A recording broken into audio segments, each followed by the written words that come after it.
Okey, pada penonton semua yang baru sahaja masuk, please tolong tekan butang like, komen dan juga share di Facebook anda supaya ramai akan mendapat perkongsian pada malam ini. Dan tolong tag kawan anda seramai mungkin supaya mereka juga turut join live kita, dapatkan ilmu bersama dengan tetamu kita, the one and only Sahibus Samahah, Dato' Arif Perkasa, Dr. Muhammad Asri Zainal Abidin aka Dr. Maza. Kita persilakan beliau.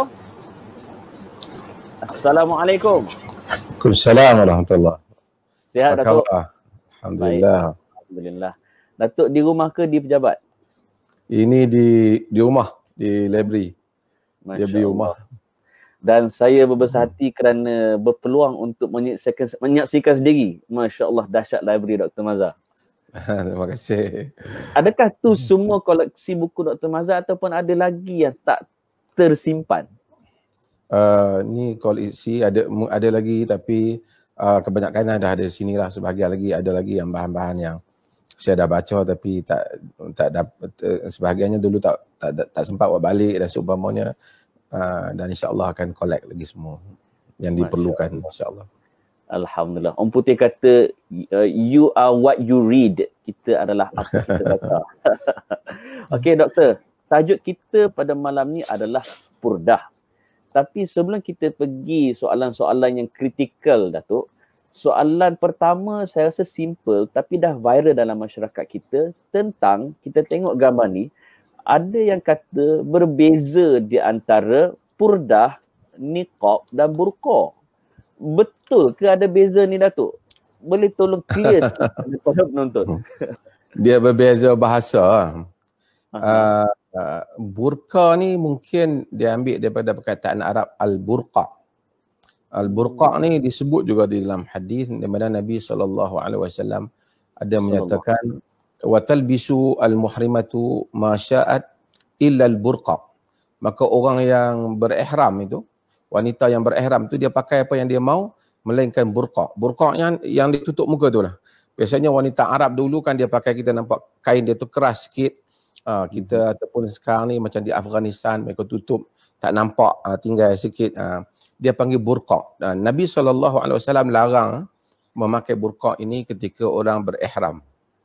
Ya, dan juga seperti mana larangan kepada memakai niqab. Niqab itu bahasa Arab, mungkin Melayu panggil purdah lah. Purdah ni saya tak rasa itu mungkin bahasa Melayu lah kot, ataupun dia ambil daripada mana-mana. Kalau burdah lain, burdah kain itu, tapi ini purdah. Purdah ni orang Melayu biasanya faham yang tutup muka. Cumanya kita tak pasti, mungkin di kalangan masyarakat kita mereka tak berapa jelas kadang-kadang bila mereka maksudkan purdah itu apa. Sebahagian mereka kata tutup muka je purdah kan. Tapi kalau niqab yang dipahami itu, yang dimaksudkan oleh para fuqaha itu, dia menutup semua melainkan mata sahaja. I see. Okey. Sekarang kita masuk perbincangan yang lebih serius Datuk. Okey. Bila Niloufar mula memakai purdah, tiba-tiba majoriti umat Islam, rakyat Malaysia, even yang bukan Islam dah mula bincang tentang purdah. Semalam pun ada selebriti call saya Datuk, pukul 12 lebih, tanya betul ke Min, sebab dia dah otai, dia kata betul ke Min akak ni yang dah tua ni berdosa tak pakai purdah, dia tanya. So soalan saya Datuk, pertama sekali, adakah purdah ni sunnah? Sebelum saya jawab soalan itu, saya takut nanti terganggu perasaan orang-orang yang sudah memakai ni.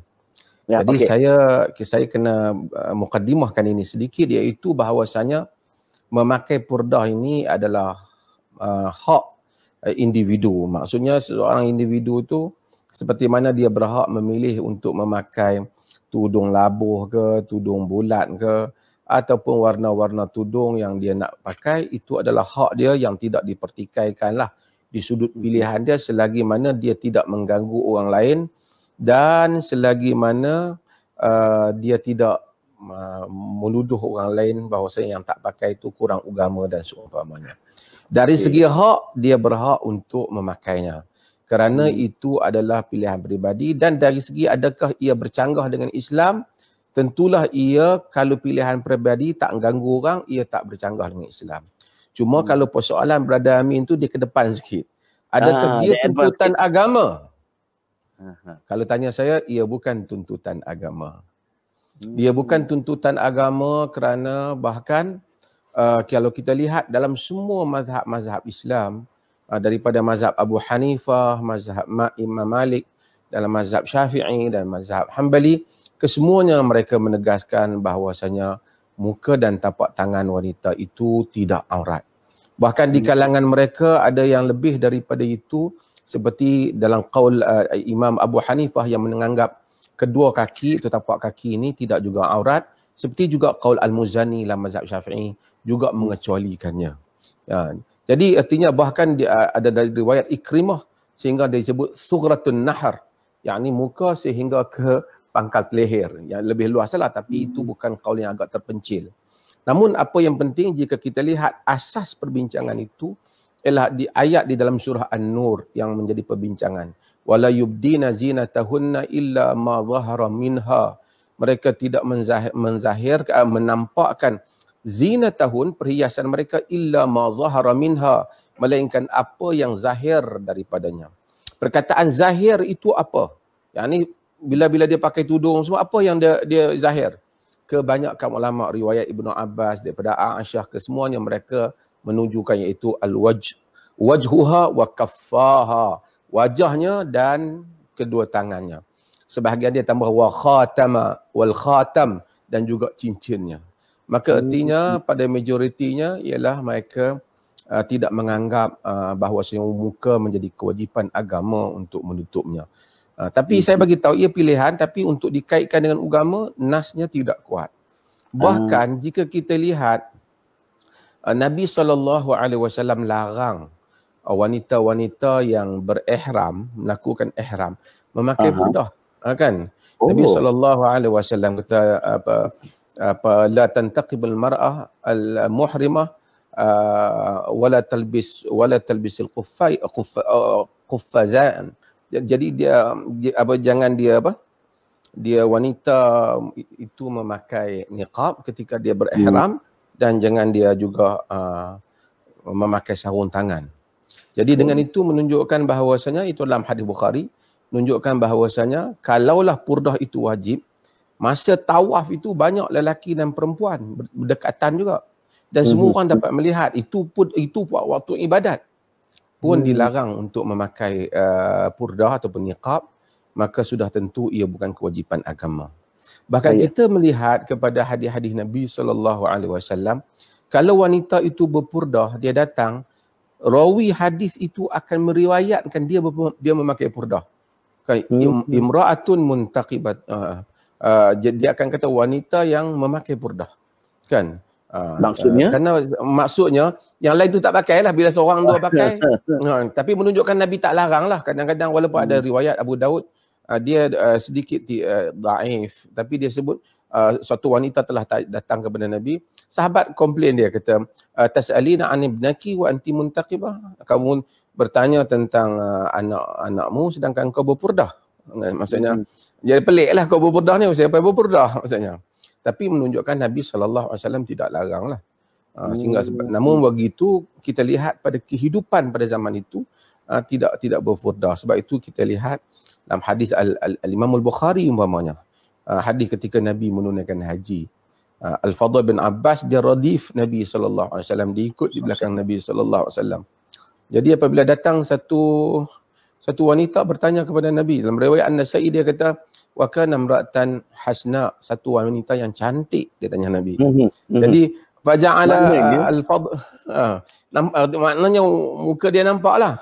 Dia kata faja'ala al-fadl yanzuru ilaiha wa tanzuru ilaih, menyebabkan Fadl tengok pada dia. Dia cantik kan, Fadl sepupu Nabi. Nabi pusing kepala Fadl. Nabi pusing kepala dia. Jadi menunjukkan, tapi Nabi tak kata awak muka cantik pergi pakai purdah. Nabi tak kata ke dia. Nabi tak kata, tak ada arahan begitu. Tapi ini hadis-hadis ni, hatta hadis-hadis yang lain kita lihat, sehingga ada wanita Subay'ah umpamanya dalam riwayat Al-Imam Al-Bukhari. Dia Subay'ah ni dia adalah dulunya isteri kepada Sa'ad bin Khawlah. Sa'ad bin Khawlah dia terlibat dalam peperangan Badar. Kemudian masa Fathul Makkah, Sa'ad bin Khawlah ni dia meninggal. Apabila dia meninggal, Nabi SAW, isteri dia Subai'ah ni, dia mengandung masa tu. Bila dia mengandung dan dia lahir anak. Dia orang tak faham lagi adakah dia lahir anak, kalau dia meninggal kena kena tunggu sampai lahir anak, kemudian 4 bulan 10 hari atau macam mana. Jadi dia dah lahir anak, dia terus fatajammalat, dalam hadis kata dia pun bersolek cantik, pakai cantik. Bila dia pergi ke tempat lain, dia jumpa dengan Abu Sanabil bin Ba'kak. Dia lihat, dia kata, "Oi, kau ni bersolek." Dia kata, "Tatajammali, engkau ni bersolek, kenapa? Kau nak kahwin ke?" Jadi dia kata, "Kau tak boleh kahwin sehingga habis. Kau kena tunggu iddah kau." Dia terus pergi jumpa Nabi SAW. Tapi menunjukkan dia bersolek, dia kerana dia kata fatajammalat lil khutab, dia bersolek untuk orang meminangnya. Maksudnya dia pakai cantik, wow, wajahnya cantik. Jadi maksudnya wanita pakai cantik dan kemudian dengan solekkan yang tak melampau, yang orang tahu bahawasanya dia bersiap supaya orang berkenan kat dia untuk dia berkahwin. Semua itu berlaku menunjukkan purdah tidak diwajibkan oleh agama. Okey. Maknanya hadis-hadis yang Dr. Mazhar sharekan tadi, secara defaultnya memang masyarakat Arab ada yang memakai purdah. Bila dia jumpa Nabi, Nabi tanya dia, Nabi tak larang dan Nabi tak suruh. Macam tu, Doktor? Nabi, kita tengok riwayat-riwayat, ada wanita yang datang memakai purdah dengan keadaan riwayat wanita itu datang memakai purdah. Jadi menunjukkan yang lain tu tak pakailah. Kalau tidak, kalau semua pakai, buat apa nak bagi tahu? Nabi tak tanya. Nabi tak larang. Cuma kita tengok Nabi larang apabila mereka nak melakukan ihram. Okay. Masuk di situ Nabi larang. Kalau tidak ihram, mereka tak larang. Jadi oleh kerana itu jumhur para ulama, majoriti para ulama tidak mewajibkan purdah. Jadi Datuk, mari mana asal usul purdah ni sebenarnya sampai ke kita duk tengok sekarang ni? Okey, oleh kerana jumhur para ulama, bila saya sebut maksudnya majoriti para ulama pun begitu, ada di kalangan para ulama, khususnya ulama-ulama di Arab Saudi. Mereka itu cenderung kepada pandangan yang mewajibkan purdah. Ini termasuklah Syekh Abdul Aziz Abdullah bin Bas, termasuklah Syekh Muhammad Saleh Ibn Uthaymin, hatta Dr. Sa'id Ramadan Al-Buti, Syafi'i daripada Syam. Mereka semua ni berpendapat bahawasanya mewajibkan pakai purdah. Tapi jika kita lihat dalil-dalil yang dikemukakan, tidak ada suatu alasan syarak yang begitu kuat untuk menyokong mereka dalam pandangan ini, dalam hal ini bagi saya. Sebab itu pendapat mereka bahawasanya semua wajah, alasan mereka yang terkuat, al-mar'atu aurah, wanita itu aurat. Jadi oleh kerana wanita itu aurat, semua tubuh wanita adalah aurat, bahkan di kalangan mereka begitu keras, kuku wanita pun tak boleh nampak. Cumanya saya agak macam timbul persoalan sedikit, kerana di Malaysia ni ada orang yang memakai purdah. Saya tak petikailah, terutamanya musim sekarang ni, kerana kita pun pakai mask kan, ada kebaikannya. Cuma kalau mereka mungkin mereka memakai itu di atas pendapat yang ditegaskan oleh ulama-ulama Saudi yang mewajibkan pakai purdah itu. Sebab itu kita tengok di Saudi pakai purdah, dan ramai aliran-aliran di Teluk ni pakai purdah. Cuma saya nak sebut juga, walaupun mereka yang mungkin daripada aliran Salafi yang menganggap purdah ni, sebenarnya tokoh seperti Syekh Nasiruddin Al-Albani, dia sendiri menulis dua kitab tentang menolak dakwaan mewajibkan purdah ni.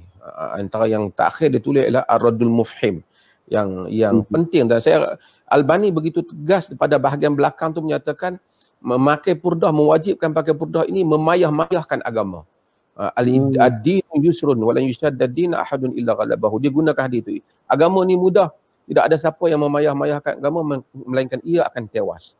Al-Albani menyatakan bahawasanya fatwa-fatwa yang seperti ini membebankan wanita muslimah. membebankan wanita muslimah. Tapi saya kata beginilah, kalau dia wanita tu nak pakai sendiri, so kita no issue lah, dia punya pilihan diri dia, dia rasa mungkin dia selesa di sebalik pakai purdah tu, tak ada apalah kalau dia nak memilih pandangan itu pada diri dia. Tapi kalau sudut ulama yang mewajibkan dari segi tradisi ilmunya, anggapan mewajibkan pakai purdah ni ialah anggapan yang sangat lemah. Walaupun ada alasan-alasan, tapi kita lihat terlalu tidak teguh alasan itu dibandingkan dengan nas-nas yang begitu banyak.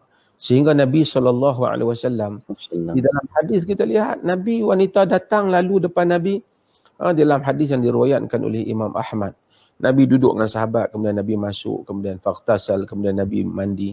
Ya Allah, ya Rasulullah, akana syait. Rasulullah, adakah berlaku satu? Nabi kata, marat bi fulana fa waqa'a fi qalbi syahwatun nisa. Datang orang lalu, wanita lalu, Nabi nampak dalam hatiku syahwat kepada wanita.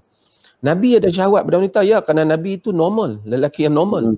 Kalau ada orang lelaki yang tak normal, dia LGBT ke ataupun dia apa, dia sonsang kan, kalau dia dah, Nabi lelaki normal yang sihat. Tapi apa yang Nabi buat? Nabi kata, fa'asabtu ba'da azwaji, maka aku pun mendapatkan sebahagian daripada isterinya. Fakadzalika fa'alu, yang demikian itu kamu lakukan. Maksud bila kamu ada syahwat kepada wanita, kamu dapatkan isteri kamu, kata Nabi sallallahu alaihi wasallam. Fadzalika min amathili a'malikum ityanul halal. Yang demikian itu ialah contoh-contoh amalan-amalan kamu yang baik, itu mendatangkan yang halal. Jadi ini semua menunjukkan, hadis-hadis ni menunjukkan Nabi nampaklah wajah dia. Dalam hadis banyak datang wanita ini perah pipinya. Jadi menunjukkan wanita dia memang tak pakai purdah. Dia tutup muka. Jadi untuk itu ulama-ulama yang mewajibkan ni, argument mereka tidak kuat. Tapi kalau itu adalah pilihan peribadi, satu orang nak pakai, tak ada masalah lah, dia bolehlah pakai. Cuma macam saya kata tadi, saya herannya ataupun saya rasa macam agak asing sedikit. Bukan kata salah lah, tapi saya tengok di Malaysia ni ada orang yang pakai separuh. Dahi dia nampak, mata dia semua nampak, dia separuh. Sebenarnya kaul yang seperti itu tak ada lah mana-mana ulama. Yang ada ialah dia tutup semua, melainkan mata dia saja. Mata dia saja. Yang mana kita, mata dia saja. Macam tu, nampak mata saja. Itu pun mereka bincang mata sepatah, satu ke dua ke boleh buka. Atau begini juga. Tapi kalau yang separuh macam ni, yang dahi semua nampak, semua ni yang kita tengok kadang-kadang style ni, sebenarnya tidak mewakili mana-mana mazhab jumhur ataupun yang tidak jumhur, majoriti, yang minoriti pun tidak mewakili. Sama ada dia, kalau dia pakai semua sampai tak nampak apa, melainkan mata dia saja. Itu ada qaul. Itu yang qaul yang mereka wajibkan. Jadi tak apalah, tapi ya. Ada satu juga persoalan, bila Datuk sebut, saya suka bila Datuk sebut, satu, dia bukan sunnah, tapi dia adalah hak peribadi. Kalau dia nak pakai, dia pakailah. Ada satu soalan dari penonton, Abu Sufyan kata, bagaimana setengah golongan menanggap berpurdah ini aku dah dapat hidayah dari Allah? Adakah ini bermaksud purdah ni tanda dia menerima hidayah, tanda amalan mulia? Satunya, saya husnuzan dengan orang pakai purdah ni, sebahagian mereka kerana ingin mengamalkan agama dengan kadar yang terbaik. So terutamanya apabila mereka itu adalah orang awam, yang mereka baca dalil-dalil di sana sini, dan kalau mereka rasakan itulah suruhan agama dan mereka ingin amalkan. So dari sudut itu kita kena positif. Mereka memang berniat ingin mengamalkan agama, kerana kalau mereka dah sangka itu agama, apatah lagi ada ulama-ulama juga yang mengeluarkan pandangan itu. Walaupun saya tahulah pandangan saya memang kepada fiqh taisir ni, saya tak kempen benda ni, saya kepada memudahkan ummah. Tapi cumanya bila dia nak pakai pilihan peribadi dia, kalau dia macam accept the idea macam mewajibkan purdah ini, dia pakai, itu dia punya personal choice lah, tak ada apalah. Tapi dia tak boleh judge lah, kata memakai purdah ialah menentukan kadar baik ataupun buruknya seorang wanita muslimah. Tak boleh, sebab tak ada dalil yang mewajibkan pakai purdah.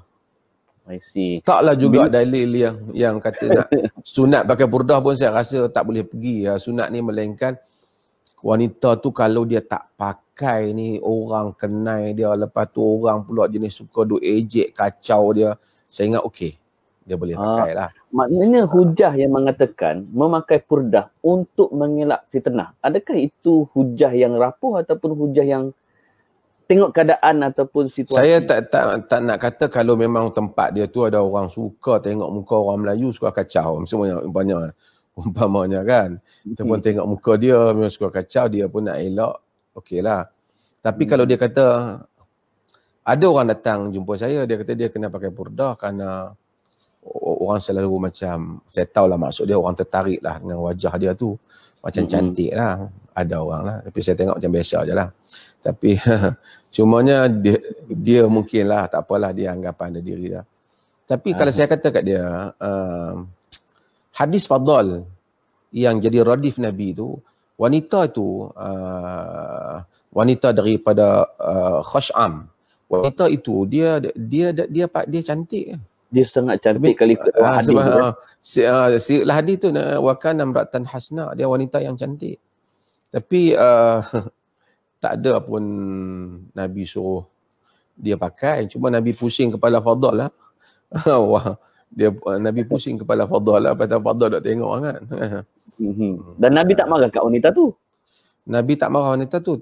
Hadis tadi yang kita kata Nabi wanita lalu tu dia cantik juga, sebab tu Nabi tengok dia sampai ada timbul kehendak lelaki pada wanita dan Nabi menggauli isteri. Itu ada sunnah yang Nabi ajar. Bila kita tengok wanita kita berkenan, dia bukan isteri kita, kita dapatkanlah isteri kita. Jadi wajah dia nampak, mesti ada rupa dia.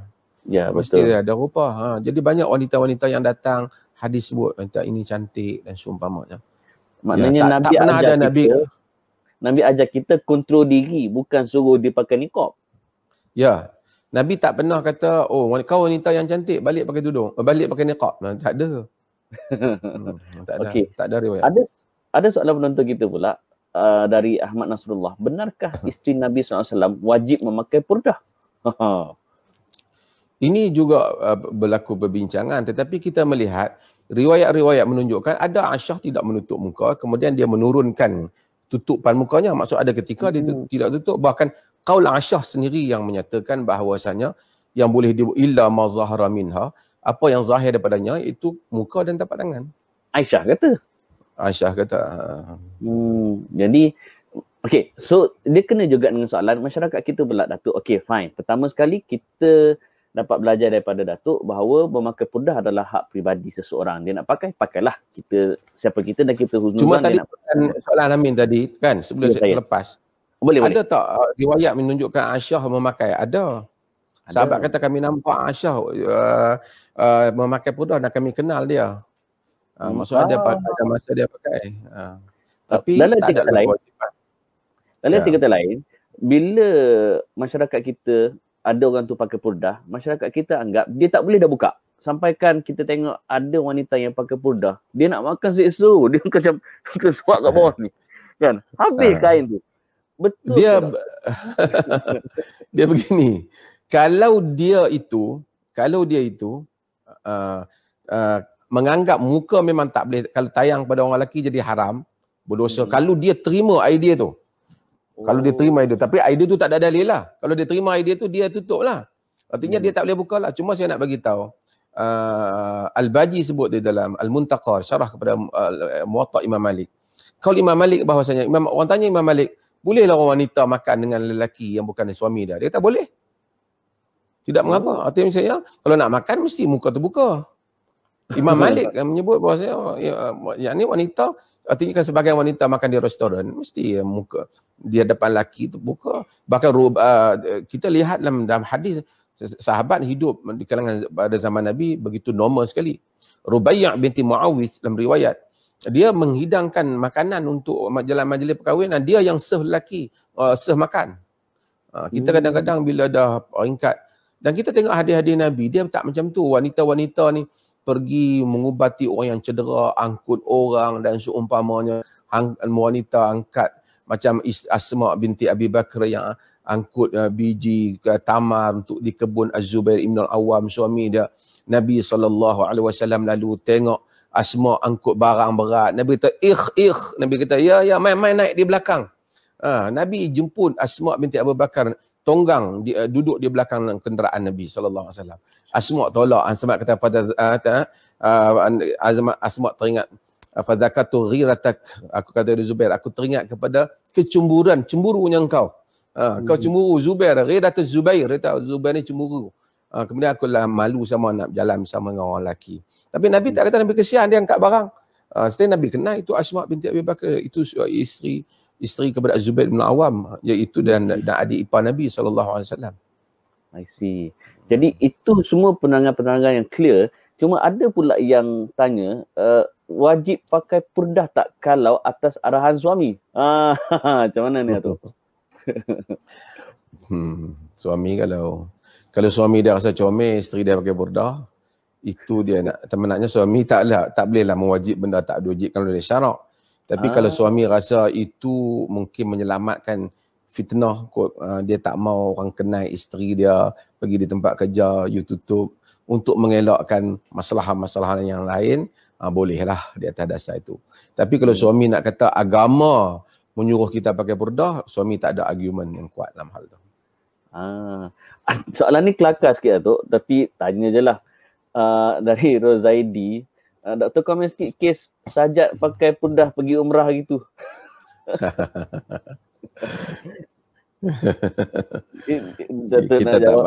Kita tak payah hurai, tak payah komen benda yang tak terpakai. Benda tu ada isu kan, tak perlu pakai. Okey. Ada juga soalan dari penonton kita. Saya rasa beliau, saya tak pasti ini gambar dia ke gambar Nilofa. Macam mana kalau kita nak pakai niqab ni kerana Allah, kerana berasa sangat malu ingin menunjukkan muka kita di hadapan lelaki ajnabi, dan juga kerana kita ingin mengelakkan dari dipandangan lelaki ajnabi. Mohon pendapat Datuk. Silakan. Tak. Dia kita nak buat benda kerana Allah ni tak apalah. Baguslah niat tu. Tapi kita kena stabilkan satu benda, establishkan satu hal dulu. Iaitu kita kena stabilkan benda tu Allah suruh lah. Allah suruh, Allah dan Rasul suruh, jadi kita buat kerana dia lah. Kalau kita yakin itulah Allah dan Rasul suruh, that's we are, ataupun you convinced that is what Allah and His Prophet want from you, based on dalil, kalau macam tu tak apalah. Tapi kalau sekiranya based on dalil, saya rasa takkan kuat untuk menyatakan wajib. Jadi, tapi kalau dia rasa lelaki tengok muka dia, yalah pada zaman Nabi pun macam tu kan, Nabi pun ada tengok juga muka orang perempuan. Tapi macam tu lah, kemudian tengok, kalau taklah tengok muka dia, macam Fadal juga tengok tadi, Nabi pusing kepala dia. Kan? Jadi orang berjual beli pada zaman Nabi, Nabi tengok juga. Wanita yang cantik yang datang tanya, Nabi tengok juga dia. Untuk tujuan itu, sehingga fuqaha ada bincang, kalau tengok muka dengan tapak tangannya boleh pun tidak. Ataupun yang dikata yaghdudna min absarihim tu, yakni rendahkan pandangan mereka itu merangkumi yang mana. Tapi tak apalah. Kalau dia rasa dia convince betul lah dengan dalil-dalil yang ada dalam kalangan yang mewajibkan tu, di atas dasar itu saya rasa kalau pada waktu itu dia convince, mungkinlah lillahi ta'ala lah kan. Tapi macam saya katalah, kalau saya nak buat benda ni lillahi ta'ala, saya kena make sure dulu benda tu Allah suruh lah. Kalau benda tu tak ada dalil yang jelas, kita nak katakan Allah Ta'ala, susahlah juga kan. Susah sikit. Dia sama juga dengan sama juga yang ni. Adakah pahala khusus untuk orang memakai purdah? Lalu dikata niat untuk mendekatkan diri pada Allah dan Rasul.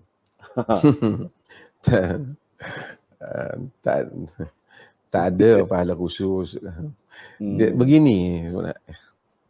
Ad-din yusr, agama itu mudah. Saya tak maulah mematahkan semangat orang yang pakai. Tetapi ada bahasa kita pakai. Kalau kita pakai, orang anggap itu personal choice. Macam orang pakai tak ada siapa-siapa. Saya tak ada apalah. Ni saya terus terang sikit lah. Brother Amin.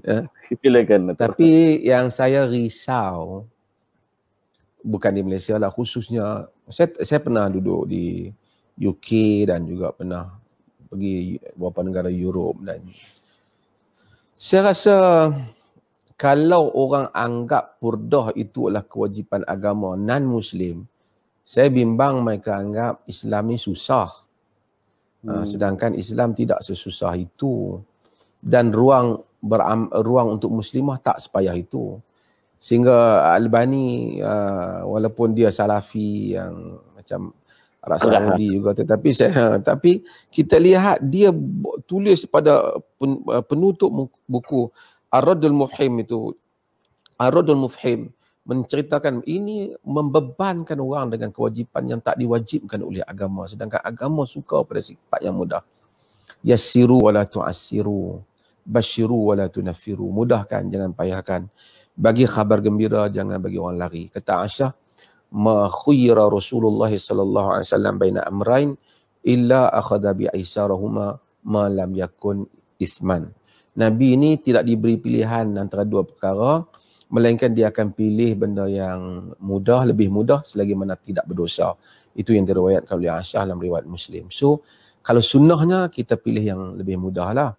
Tapi kalau kita ada keadaan tertentu, kita dah nak pakai, saya taklah kata kita tak patut, yang penting kita jangan kutuk orang pakai burdah. Itu adalah pilihan mereka, hak mereka. Cuma kita bercakap di sudut agama, adakah ia satu kewajipan, dan seumpamanya ia tidak satu kewajipan. Tapi adakah salah untuk dia membuat pilihan? Tak salah. Kerana memakai burdah tak bercanggah dengan agama. Cuma kaul yang payah lah. Ya. Okey. Baik. Ada juga yang berpendapat bila saudari kita Niloufar memakai burdah, ada orang kata dibimbangi akan jadi trend, di mana wanita-wanita khususnya yang muda-muda sekarang, dia akan mula memakai purdah warna-warni, lepas tu buat pula OOTD dan sebagainya. Adakah itu salah, Datuk? Saya tidak begitu kenal Niloufar. Saya pernah jumpa beliau, dia pernah datang jumpa juga saya. Daripada apa yang saya jumpa, saya rasa dia seorang muslimah yang baik dan mempunyai niat yang baik tentang agama. Itu dulu sangkaan saya. So kalaupun dia nak pakai purdah, saya tak fikir kerana isu-isu yang lain. Mungkin kerana dia rasa satu kesedaran agama, mungkin berdasarkan bahan-bahan yang dia baca. Dan saya tak salahkan dia bukan bidang-bidang agama yang kepakarannya itu. Hatta kalau dia bidang agama pun, macam saya kata tadi, ada kaul walaupun minoriti yang menyatakan mewajibkan pakai purdah itu. Jangan, itu dululah kan. Okay. Cuma saya rasa kalau dia pakai itu, kalau dia pakai di atas kaul yang mewajibkan pakai itu, kaul golongan yang mewajibkan pakai purdah ni, mereka ni begitu ketat tentang muslimah ni. Saya dulu disebut dah, sebenarnya kalau kita lihat dari riwayat-riwayat Nabi ni, sebenarnya wanita isteri Nabi ni pakai pakaian baju berwarna memang diriwayatkan. Aisyah binti Sa'ad meriwayatkan pakai baju warna, ada hijau, ada bunga warna urus dan seumpamanya, tidak menjadi masalah wanita memakai baju berwarna. Tapi golongan yang mewajibkan ni biasanya mereka ni terpengaruh dengan culture teluk semua, pakai hitam ya, semua. Betul. Semua hitam, gelap. Ya. Jadi wanita pakai berwarna ni, selagi tidak orang panggil syuhrah, orang terpanggil pelik pada orang tengok pun sebenarnya terkejut tu, ini clown ke apa ke, selagi tak macam tu boleh. Tak ada masalah. Ya. Tak kurang juga yang mengkritik pakai purdah, memanglah tutup mata, tapi mata pula pakai lens warna biru, patut eyeshadow pula tu dia kan. Macam mana tu Datuk? Adakah di sana ada ketidakseimbangan ataupun suka hati dia lah? Macam mana Datuk? Ya, itulah saya kata, kenapa dia pakai purdah? Kalau dia rasa, kalau dia kata agama suruh, dia tadi kita dah bagi tahu tidak ada, bukan kewajiban agama. Kalau dia kata nak menyembunyikan wajahnya yang cantik, takut terpengaruh dengan lelaki-lelaki lain tertawan. Pertama tu pun taklah disuruh agama. Tapi saya rasa kalau cantik-cantik setakat biasa-biasa tu, takut tak termasuk langkau fuqaha yang ganjil-ganjil tu. Hatta saya kadang, bukanlah saya ingat, tak apalah kot, mungkin kita rasa bukanlah salah, rasa cantik alhamdulillah lah. Cuma kadang-kadang kita tak payah macam overestimate sangat kita punya sukatan tu kan. Jadi tak apalah itu. Yang pentingnya ialah kalau dia pakai kerana nak elokkan lelaki tengok muka dia nanti terganggu iman lelaki tu, kononnya lah, tapi tak adalah sampai begitu agama. Bolehlah dia dia tutup muka dia tu atas alas, kemudian dia letak pula mata yang menggoda. Saya ingat itu defeat the purpose. Itu apa tujuan? Okey. So maknanya pakai color tak apa, tapi pakai jubah ke ataupun purdah color apa tak apa, cuma warna mata tu jangan pelik sangatlah sampai menggoda, tidak debit demin macam tu Datuk. Ya.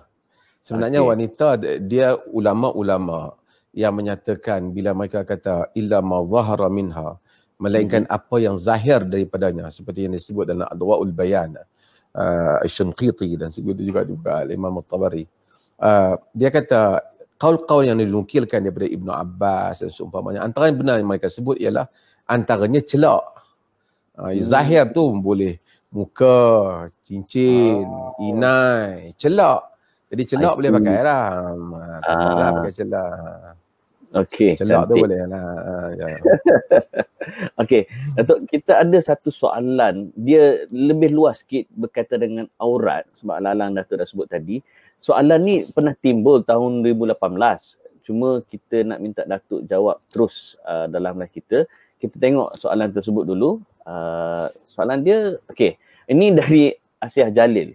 Dia kata isu purdah. Hujah mazhab bahawa menutup muka tidak wajib kerana bersandarkan ayat 31 surah An-Nur. Jika muka wanita wajib ditutup, tentulah ayat 31 akan menyebut tentangnya.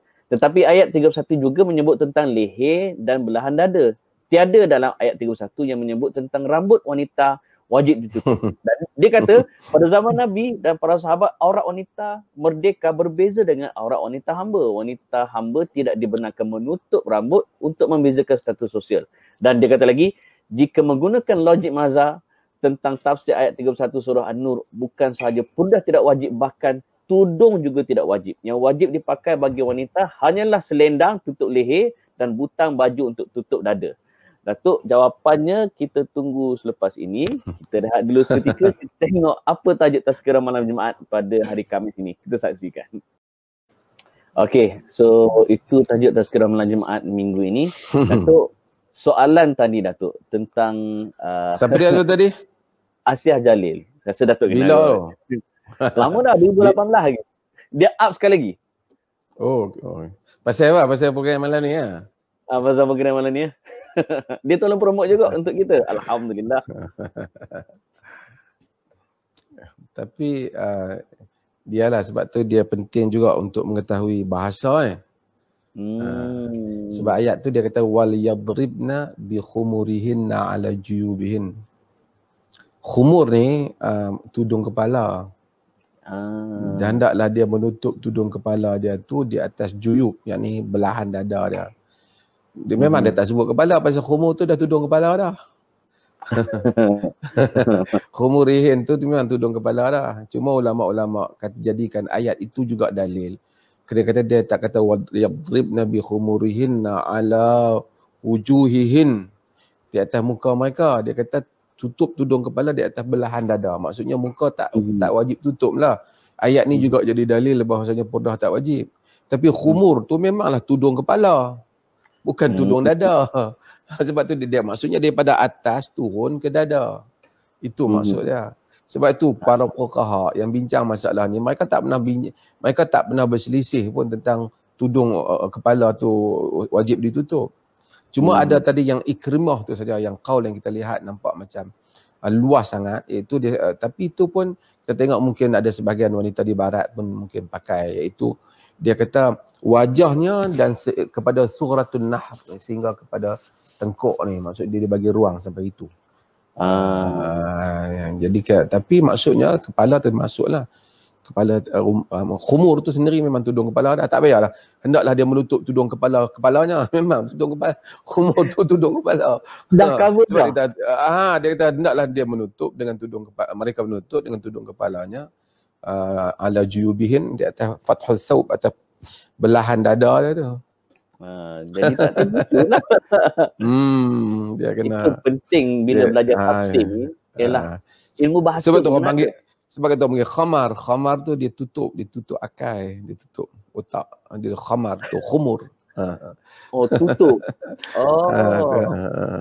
Okey. So kita dalam 10 minit lagi ni Datuk, dalam situasi masyarakat sekarang, ramai duk debat kan.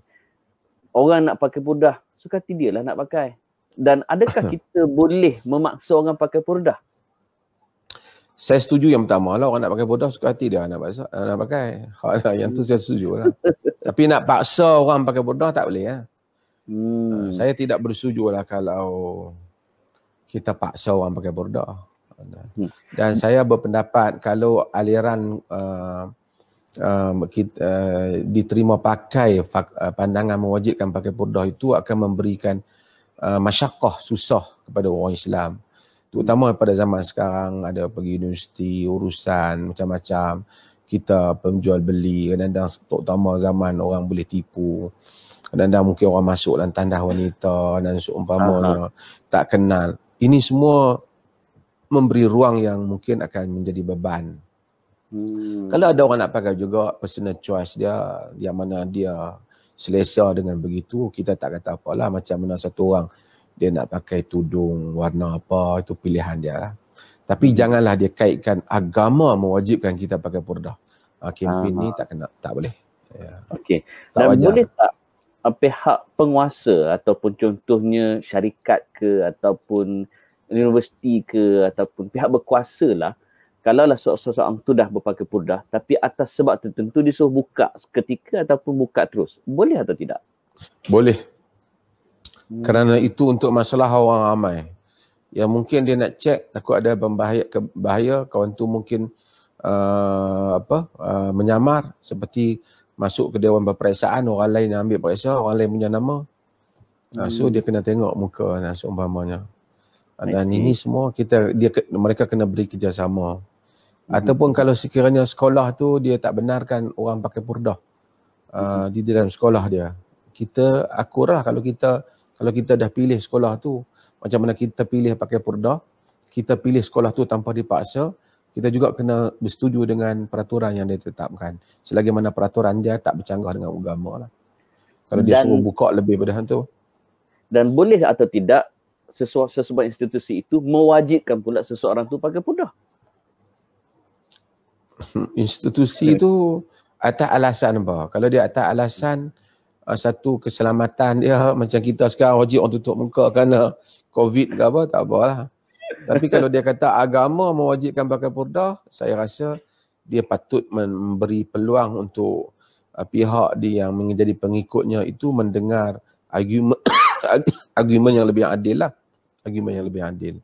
Tapi kalau dia dah kata, kalau dia orang memang di sini kami semua pakai purdah, dia atas alasan-alasan pentadbiran semata-mata, tak apalah kot, pentadbiran. Bukan religious. Administration. Okay. Dia bukan soal religion, administrative order. Okey. Sebelum saya tanya soalan terakhir Datuk, satu soalan yang saya kira penting untuk ibu bapa, seawal bilakah kita nak didik anak kita mula memakai tudung? Sebab iyalah budak kecil kadang-kadang dia nak pakai baju princess, nak pakai baju Elsa, pakai baju Anna, macam-macam dah kan. Dibolehkan atau tidak dalam agama? Sebab kecil-kecil lagi. Kewajipan tutup aurat wanita ni yang merangkumi dalam qaul yang saya sebut tadi, muka dan tapak tangan saja dibuka, ataupun lebih sedikit daripada itu, seperti qaul yang Abu Hanifah atau Muzani yang boleh membuka kedua tapak kaki, maksudnya tak mewajibkan dia memakai stokin dan seumpamanya. Kalau dengan kadar itu, apabila dia sudah baligh. Sebelum baligh, kita setakat latihan boleh, tapi tidak boleh paksaan. Saya kadang-kadang tengok ibu bapa strict sangat, anak-anak belum baligh. Itu kadang-kadang orang Arab ni, di sudut tu lah, bukan semua benda jadi contoh. Dia masa awal kita tengok pakai budak-budak dia cantik-cantik semua. Baligh saja, okey, baru dia start pakai. Kita pun tak apa, tapi kadang-kadang kita baru umur 7 tahun, tak boleh buka dah sama sekali. Orang panas budak tu, baru bagilah ruang kat dia. Bagi ruang kat dia. Bila dia dah baligh, Maksudnya kita latih dia, tapi kita bagi ruang. Macam Nabi kata, muru auladakum bisalah wa hum abna'us sab. Suruh anak kamu solat sedangkan mereka budak 7 tahun. Jadi 7 tahun ni lah dia Abu Daud tadi. Kita suruh dia solat, kita tak pukul dia. Kan? Jadi kita latih dia dulu. Latih dia pakai tudung, kadang-kadang dia buka sikit, dia lari, tak apa. Dia bukan sampai kewajipan yang putus lagi kat dia. Itu apabila dia balik. I see. Cuma saya nak supaya saya bukan nak suruh melonggar meringankan urusan tudung. Tapi tudung itu salah satu daripada kewajipan. Orang yang tak pakai tudung itu melanggar salah satu daripada perintah yang disebut dalam ayat tadi. Tetapi itu bukan segala-galanya. Kita tidaklah judge manusia keseluruhannya juga dengan tudung. Kadang-kadang ada orang dia lemah di tudung tapi dia bagus di tempat lain. Kita kena terima juga hakikat itu. Walaupun jangan saya kena tengok dia tu tak pakai tudung, dia cakap apa pun, dia sedekah apa, saya tak iktiraf. Yang benar dia cakap pun saya tak mau terima. Kadang-kadang berlaku adik-beradik keras dalam masalah itu dan seumpamanya. Mungkin kita boleh anggap itu satu kelemahan, tapi lihat juga mungkin seorang tu ada kelemahan pada satu sudut, positif pada sudut-sudut yang lain supaya kita adil. I see. Datuk, yang ni saya rasa nak kena tanya juga Tok, sebab soalan tu macam menarik. Jika senyuman seseorang wanita membuatkan orang lelaki berkata begini, gugur jantung saya tengok awak senyum, adakah dia wajib pakai purdah? Tak wajib. Jantung dia tak gugur. Orang lelaki dia memang banyak bahasa kiasannya. Bukan masalah perempuan tu kan? Itu jantung memang dia lemah jantung. Gatal kan. Tapi sebenarnya saya nak supaya orang normal berfikir tentang agama. Kan? Kadang-kadang kita pergi sekolah agama, mungkin Brother Amin mungkin sekolah agama kot. Sekolah agama lah. Saya sekolah agama tapi semua lelaki tu. So tak ada masalah. Agama ni dia bukan seperti itu yang langsung perempuan ni macam tak boleh. Dia tak seperti itu. Sebab tu kita tengok kan, tawaf lelaki dengan perempuan sekali. Dia taklah sampai pengasingan lelaki tawaf pagi, perempuan tawaf petang. Dia tak ada. Nabi tengok wanita tu cantik, Nabi teringat timbul syahwat dapatkan isterinya. Kan? Maksudnya. Agama begitu. Wanita datang bertanya dengan Nabi. Kadang-kadang datang berhujah dengan Nabi. Datanglah majlis Nabi, bangun tanya Sayyidina Umar dan seumpamanya. Berlaku demikian. Wanita layan Nabi datang ke dalam majlis, hidang makanan macam saya sebut tadi. Dalam banyak Nabi jemput Asma binti Abu Bakar mari naik unta di belakang dia. Di belakang unta baginda, dia malu nak naik bersama dengan Nabi, takut suaminya cemburu. Sedangkan Nabi jalan bersama dengan lelaki lain lagi ramai. Ini semua menunjukkan norma kehidupan manusia.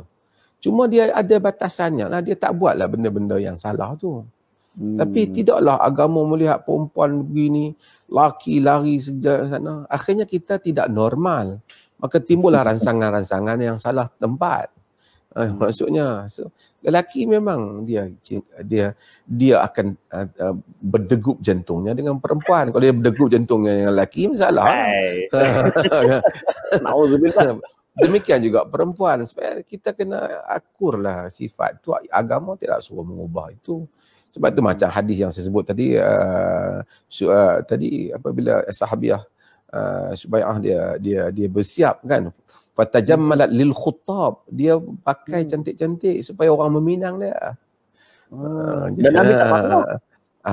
Abu Sa'd Nabil kata, kau ni pakai cantik-cantik, mana boleh lagi, kau tak habis iddah. Dia pergi tanya terus Nabi kata dah habis dah. Dia bila bersalin Nabi dah. Ya, hadis riwayat Muslim kan.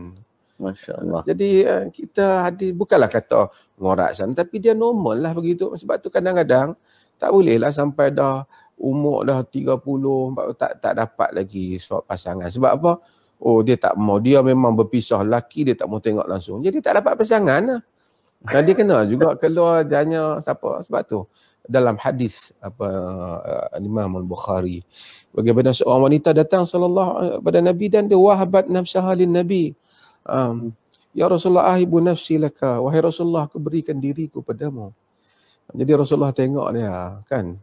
Dia kata Rasulullah tengok dia, kemudian tengok fasa'in dan nadhr wa sawwabah. Nabi tengok ke atas, tengok dia, dan Nabi turunkan pandangan. Nabi diam, jadi dia tahu Nabi tak nak. Jadi orang lain pula bangun, Rasulullah kahwinkan dia dengan aku. Macam tu lah, dia offer lagi diri dia pada Nabi. Jadi orang perempuan kalau tengok tokoh dia berkenan dengan siapa, dia offer, bukan ganjil, bukan satu benda yang pelik kau ni, tak ada adab. Tak, ada wanita datang offer diri dia pada Nabi. Yalah, selain daripada Nabi, taklah orang boleh offer diri macam tu. Maksudnya, kalau orang kata, kahwinilah saya ingin kepada kamu sebagai orang yang baik. Brother Amin, barangkali orang berkenan kat dia. Tengok Brother Amin ni, ustaz lagi, macam-macam lagi. Kan, bini tengok. Jadi, tak adalah benda satu yang ganjil. Agama taklah mengajak kita pada satu kehidupan yang keluar daripada abnormal. Agama ni normal. Agama meraihkan fitrah. Ya, fitrah. Masya Allah. Dari sisi mazhab Syafi'i, bagaimana kedudukan purdah, Datuk? Mazhab Syafi'i seperti mazhab jumhur, tidak mewajibkan. Al-Imam An-Nawawi rahimahullah ta'ala menyebutnya dalam Al-Majmu' Syarhul Muhadzab bahawasanya bagaimana jumhur para ulama semuanya tidak mewajibkan purdah. Selesai. Clear. Akhirnya, Datuk, pesanan Datuk. Pertama untuk yang memakai purdah, dan kedua kepada mereka yang tak pakai purdah. Apa nasihat Datuk? Silakan. Pada yang memakai purdah, saya menghargai kerana sikap mereka. Saya percaya biasanya mereka memakai kerana ingin mengamalkan agama yang sebaik yang mereka percaya. Dan saya rasa tidak ada siapa pun berhak untuk mengeji mereka ataupun mengutuk mereka, kerana pilihan mereka itu, percayalah, mereka membuat perkara itu serta kebanyakan mereka kerana menyangka itulah jalan yang disuruh oleh agama. Cumanya pada sisi pandang saya sama dengan mazhab jumhur, iaitu agama tidaklah mewajibkan purdah itu dan tidak juga ada keperluan untuk kita memakainya. Jika bahkan kalau kita mengelakkannya untuk memberikan persepsi yang lebih positif bahawa Islam tidak membebankan, juga adalah pada saya adalah sesuatu yang baik. Itu pun begitu, saya rasa pilihan peribadi seseorang, tidak ada siapa boleh mempertikaikannya ataupun menyalahkannya selagi mana dia tidak membebankan orang lain. Yang kedua, pada yang tidak memakai, kalau yang tidak menutup aurat, maksudnya masih terdedah muka dan tapak tangan, masih terdedah lebih daripada muka dan tapak tangan, mungkin mereka boleh bergerak kepada yang lebih baik. Dan kaum jumhur itu muka dan tutup semua melainkan muka dan tapak tangan. Mungkin ada kelonggaran sikit, kedua kaki, qadaman, kedua kaki. Tapi ke arah itu. Bagi mereka yang dah pakai, kalau mereka nak pakai purdah, kalau mereka tanya adakah agama suruh, kalau tanya saya, seperti mana yang saya kata tadi, agama tidak menyuruhnya. Kekal dengan apa yang anda pakai itu pun sudah memadai. Kalau anda nak tambah menguatkan agama, mungkin kita tambahkan dalam ibadat, tahajud kita, zikir kita, salat kita, bahasa kita, budi bahasa kita dengan orang, sedekah kita dan amalan-amalan yang lain. Maka itu mungkin lebih baik untuk kita dibandingkan daripada kita menambah hal-hal yang tidaklah menjadi kewajipan untuk kita. Ya. Masya Allah. Baik Datuk, saya ucap terima kasih kerana kesudian bersama kita pada malam ni. Moga Allah merahmati yang berbahagia Sahibus Samahah. Esok ada banyak program, Dok?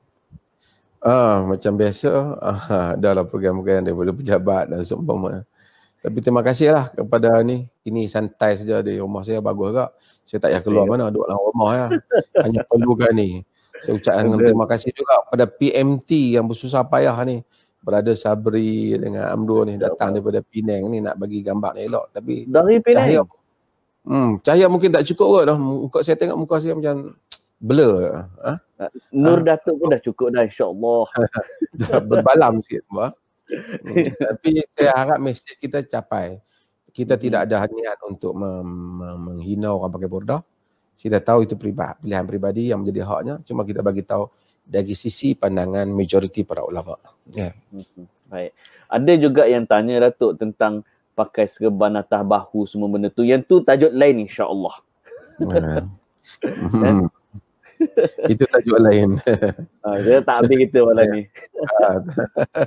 Okey Datuk, jazakallah khair insya-Allah. Dan terima kasih baru ni kerana sudi menerima saya ziarah rumah Datuk baru ni, masya-Allah. Oh, sama. Saya ingat nanti ada orang bidah apa ni benda-benda di belakang Amin tu. Habis. Pakat lelong. Okey, jazakallah Datuk. All the best. Semoga Allah merahmati. Assalamualaikum. Waalaikumsalam. Baik, itu dia yang berbahagia Datuk Dr. Muhammad Asri Zainal Abidin. Rumusannya, tuan-tuan dan puan-puan, kawan-kawan, sahabat-sahabat yang menonton, purdah ni, burqa ataupun niqab semua sama je, cuma berbeza dari segi terma bahasa. Kedua, purdah tidak wajib bagi seorang wanita, tapi siapa nak pakai itu adalah hak peribadi dia. Kita tak boleh pertikaikan usaha mereka, apa yang mereka nak buat, tetapi jangan mereka sandarkan kalau nak pakai purdah tu kepada kewajipan agama. Okey, dan juga pada yang memakai purdah, pastikan kita tidak mendatangkan fitnah pada agama. Dan bagi mereka tak pakai purdah yang auratnya seperti mana Datuk pesan tadi masih lagi belum sempurna, berusahalah untuk menyempurnakan ibadah, untuk menyempurnakan aurat masing-masing. Dan kalau nak upgrade amalan kita, upgrade lah dari segi menghidupkan malam, zikir kita, Quran kita, ilmu kita. Itulah cara kita untuk meningkatkan amalan kita. Dan sekali lagi, bagi mereka pakai purdah, Datuk kata kita hormati mereka, jangan kita kecam mereka. Mereka buat benda baik, silakan, right? Dan kita sendiri kalau ada kekurangan, kita upgrade ibadah kita, insya-Allah. Jadi sekali lagi saya ucap terima kasih kepada yang berbahagia Datuk tadi kerana sudi bersama pada malam ini. Terima kasih semua kerana yang menonton. Ada yang lock Hulkbuster Veronica Muhammad Fazli. No way. Ada yang lock Iron Man. Habis dah abang aku weh. Right, Aziz Azizan, itulah masalah pemikiran orang kita, bukan pada pandangan ilmu tapi prasangka nak pakai baguslah, kita tak kata apa kan. Ya betul, tepat sekali. So Nilofa nak pakai ke, siapa-siapa nak pakai ke, tak ada hal. Yang masalah bila lelaki pakai. Kalau tak faham, tak apa. Alright. Okay, so terima kasih sekali lagi kerana yang menonton. InsyaAllah kita jumpa lagi pada minggu hadapan dalam The Amin Idris Show. Apa tajuk yang bakal kita bincangkan, nanti kita akan umumkan. So once again, thank you very much pada anda semua. Love you all. Assalamualaikum warahmatullahi wabarakatuh.